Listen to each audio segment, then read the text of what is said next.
বিভিন্ন অনুষ্ঠানে যখন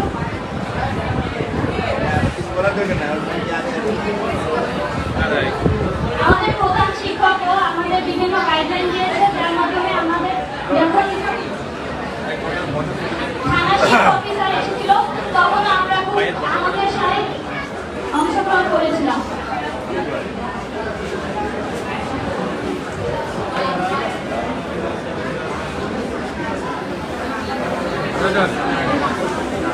আমাদের পড়াশোনা আমাদের সকল শিক্ষার্থীদের আমাদের শিক্ষকরা খুব ভালোভাবে গাইডলাইন দিয়েছে, যার কারণে বিগত বছরের তুলনায় এবছর স্কুলে শিক্ষার ভালো ফলাফল আশা করেছে। এভাবেই ন্যাশনাল আমরা আরো উন্নত হবে, আরো ভালো হবে। সকল শিক্ষকদের গাইডলাইনে আমরা আরো ভালোভাবে পড়াশোনা করতে পারবো। এইভাবে আমার বক্তব্য শেষ করছি। আসসালামু আলাইকুম।